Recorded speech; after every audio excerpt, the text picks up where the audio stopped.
Fin de siècle. Après le désastre de Sedan, la Troisième République est formée en 1870. Elle se consacre à instaurer la liberté d'expression pour les citoyens et dès un jeune âge de remettre dans l'esprit de tous les Français les valeurs de la République, liberté, égalité et fraternité. Plusieurs autres libertés sont apparues durant cette période. La censure dans la presse disparaît, les ouvriers peuvent former des syndicats. Par contre, pas le droit encore de faire la grève. De plus, l'école primaire est gratuite et devient obligatoire jusqu'à l'âge de 13 ans.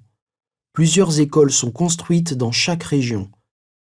Malheureusement, l'école secondaire, n'étant pas gratuite, est désormais réservée aux bourgeois.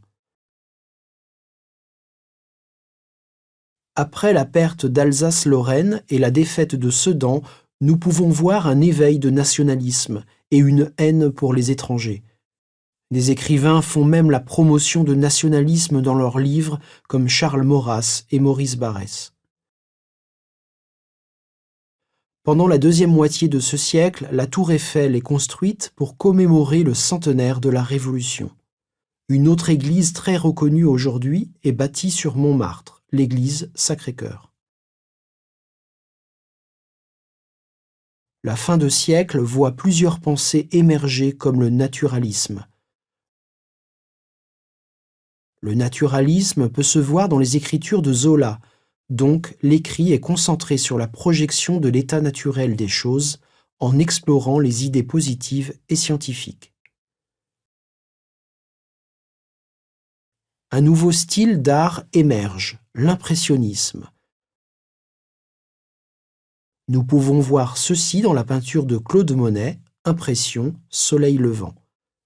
L'impressionnisme donne la liberté aux artistes de peindre ce qu'ils perçoivent, leur réalité.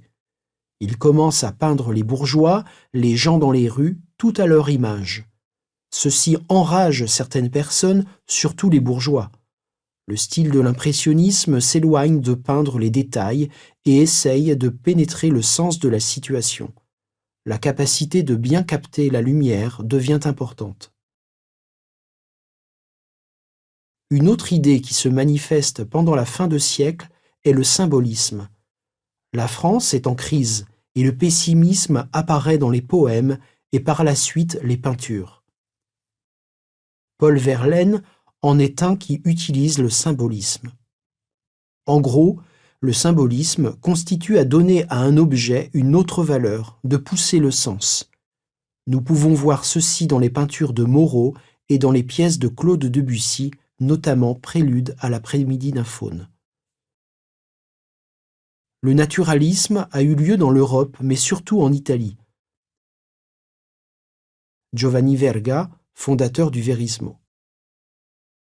C'est lui qui est reconnu comme étant le vrai fondateur du vérisme, en allant jusqu'au bout afin de trouver la vérité et de démontrer l'objectivité dans ses personnages. Son but est de trouver ce que toutes les classes sociales ont en commun et de voir ce qui nous inspire à l'avancement économique et social. Dernièrement, il y a un autre homme qui pousse le symbolisme, Alfred Jarry. En faisant des spectacles de marionnettes et en masquant la plupart, il expose la négativité de la fin de siècle. Plusieurs le critiquent pour ses attaques sur les bourgeois. La fin du XIXe siècle marque une étape importante de l'histoire, car en 1914, le monde va faire face à la Première Guerre mondiale.